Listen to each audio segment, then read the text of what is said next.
There are currently more than 1,000 official Pokemon that have been created over the last few decades, and with that there have been countless Pokemon creations that never made it past the initial design phase. But today, I'm going to show you 20 Pokemon that were designed, created, and even coded into the games before eventually getting cut just before the game came out. But why do Pokemon get cut? Why do the designers of Pokemon put so much effort into drawing, creating, and coding these Pokemon in, only to drop them? Well, there are a few reasons. In the earlier generations, Gen 1 and 2, the game cartridges could only handle so much data, and sometimes Pokemon would drop because they simply couldn't fit them into the game's memory. In later generations, some Pokemon were cut at the last minute because the creators felt that the design didn't quite fit the narrative, or sometimes, as you'll notice, the Pokemon were later redesigned into something else. Now, let's get into some of the cut Pokemon. Our first Pokemon is Bombushika, which translates to Bomb Sea Lion. And as you can see, it's like a seal doing one of those classic circus tricks with the ball on its nose, but it's actually a flaming fireball. It was actually going to be Pokemon's first water and fire type Pokemon. It was going to be introduced all the way in Gold and Silver because we actually don't get a fire and water Pokemon until Volcanion in Gen 6. And I'm not a big fan of Volcanion. I'm actually a huge fan of Bombushika. I think this looks really, really cool. We can see in its moveset as well, it only has one fire type move, but it is Flame Wheel, and I think having Flame Wheel and Hydro Pump together is really, really good coverage. I also think this Pokemon looks like something that would evolve, maybe would have an extra one-step evolution, but who knows, maybe if it's something that they did integrate, they would have given it an evolution. Next is this Boar Pokemon here, which we don't actually have a name, or we don't know the typing of it either, but we have this Boar Pokemon that was introduced in early Generation 2 because the developers just wanted a pig-based Pokemon because there wasn't any in Gen 1, so they created this and then they later scrapped it and they brought in Swinub instead. I think this looks really cool. Actually, I'm not the biggest fan of Swinub, so I would prefer this Pokemon. It's got our Boar features like our tusk, and it's a bit angry as well. It's got those classic Generation 1 eyes, but it's also got antlers as well, which is kind of interesting. Another Gen 2 Pokemon that was eventually scrapped is his Koala-based Pokemon. Again, we don't have the name of it or the typing of it. Like how Farfetch'd has his leak,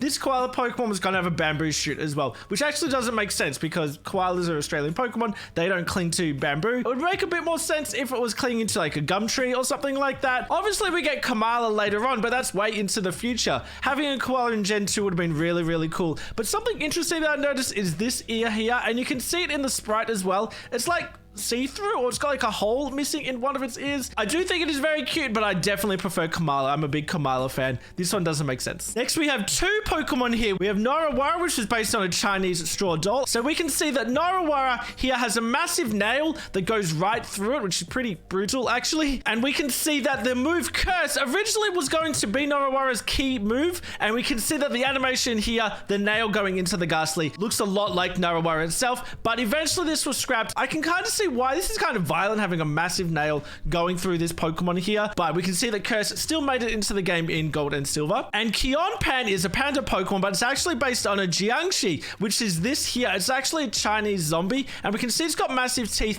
Kind of reminds me of vampire teeth, but both of these were pure ghost type Pokemon, and both of them were eventually scrapped. A Generation 1 Pokemon that never made the cut is Omega, and we can see that it's actually based on Mecha Godzilla here. We can see the animation of Mecha Godzilla over there, but it kind of reminds me a little bit of Aggron. I wonder if they took this inspiration further on and then they created Aggron. I'm actually not the biggest fan of Omega. I feel it doesn't really look like a Pokemon so much, but something interesting is that Omega was actually coded into the game and it was given the number 21, but because it was eventually removed, Mew was actually the last Pokemon to get coded into the game and actually took the number 21 slot. Showed that it used to be there and now it's not. Next is Plux, and immediately looking at it, you can see that it looks a lot like Pinsir. It was actually going to be a Pinsir evolution in Generation 2. Just like Scyther evolves into Scizor, Pinsir was going to evolve into Plux and they were going to be rivals. I don't think it's the best looking Pokemon, to be honest. I think Pinsir looks really cool, and I think this looks kind of derpy and doesn't look as scary as what Pinsir does. But something that's really interesting is that Plux was eventually in the demo for the game, but Heracross wasn't. And then obviously in the final game, there's no Plux, but there is a Heracross. So Plux actually got replaced by Heracross, which I think is a good move. I'm kind of sad that Pinsir doesn't have an evolution like Scyther does, does, but I think Heracross is a really cool Pokemon and just visually looks a lot better than Plux does. Kanya is a Pokemon that was going to be the baby of Meowth. Meowth was actually going to be the middle stage evolution. Now, this Pokemon was actually going to come into Gen 1 and then got scrapped. Then they were going to introduce it into Gen 2 and then got scrapped. So just like we've got Pichu and Magby and Elekid and all those baby Pokemon introduced in Gen 2,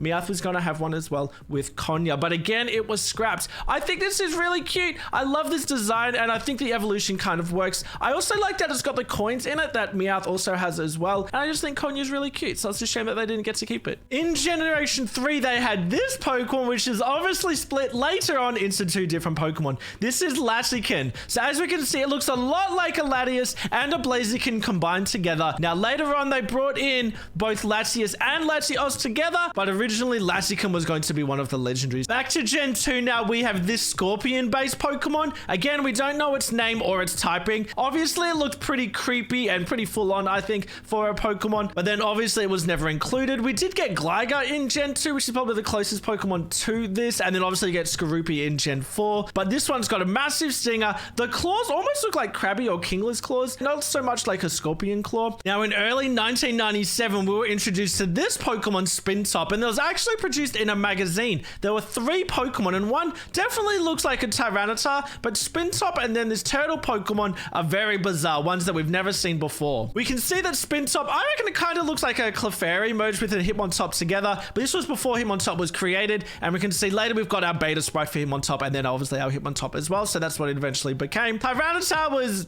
improved a little bit. I think the face on this Tyranitar looks a little bit derpy, but then our turtle Pokemon here probably became Tortuga. I think Tortuga is much better, but overall it's interesting that they published a magazine and 2 out of the 3 Pokemon got completely scrapped. Just a reminder, guys, if you are enjoying the video, to make sure you subscribe as well for lots more Pokemon videos, but also you can see that we're looking through all of the tweets of DrLavaYT on Twitter.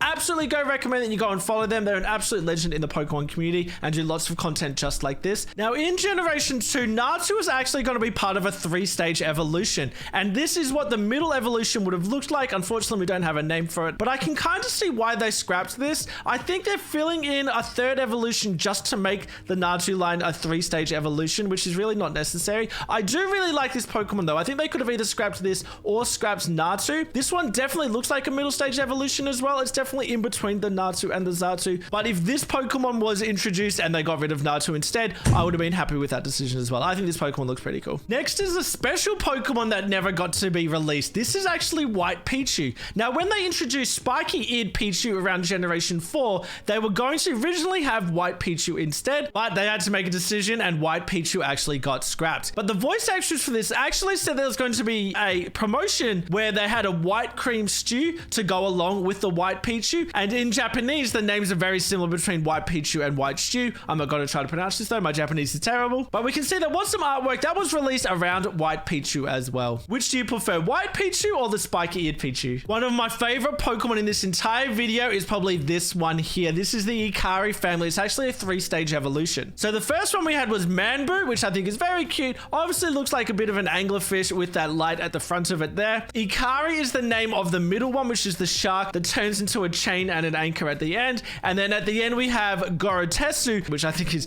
very derpy. As you can see, all 3 of these Pokemon were eventually changed, and we can see Manboo became Lantern because it does have that anglerfish look onto it. We can see that we've obviously got our Sharpedo as well for our new shark, and then last one, Gorotesu, became our Huntail. So you can see lots of similarities between those 3. But I think it's such a shame. I think this would have been really cool to have this shark Pokemon. It actually would have been our first water steel type Pokemon that was going to be introduced into Gen 2. It's a shame that we don't get this. I think I prefer this over Sharpedo. Going into Generation 5 now, we actually have a Litwig pre-evolution, which unfortunately doesn't have a name. The original plan was to have this Pokemon as the flame, evolving into Litwig into the candle, and then into Lampet being a lamp. They eventually decided that they didn't like that idea, and unfortunately this Pokemon got scrapped, and they introduced Chandelure instead. I think it's a big shame to lose this Pokemon because I think it's very cute. I think what they could have done is have this into Litwig and then into Chandelure. I think Chandelure is a fantastic Pokemon. Lampet, This is kind of a meh kind of Pokemon. In Generation 2, they nearly had this Pokemon, which was a ninja-like flying squirrel Pokemon. Very different to Emolga, a flying squirrel that got introduced later on. But we can see it's got a ninja star on its head. On its back sprite, we can also see that it's got like a samurai sword on its back as well. And it definitely looks kind of angry, kind of aggressive. I can kind of understand why they dropped this, just having a lot of weapons into it. And I definitely think Emolga is much cuter, and I prefer Emolga over this. Now, in Generation 2, we are introduced into Giraffrey, but Giraffrey was actually going to have a pre-evolution called Twins. And as we can see, it's a very spectral ghost kind of Pokemon. Very, very different to Giraffrey, apart from the fact that it has 2 heads. It was actually going to be a normal dark type, and then Giraffrey was going to be a normal and dark type. And as you can see for the beta sprite for Giraffrey, it actually has 2 massive heads on it, rather than the tail being a smaller head as well. Almost looks like it's got a nice side and an evil side,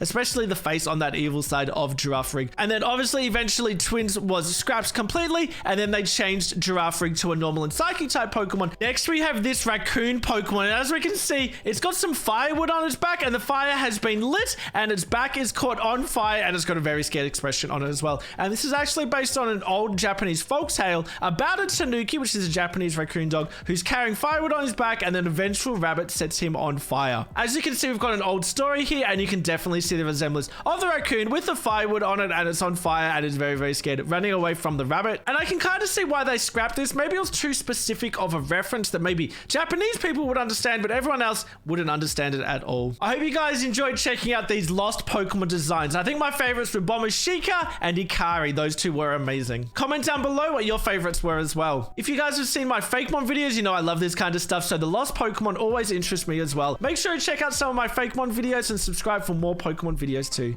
Cheers.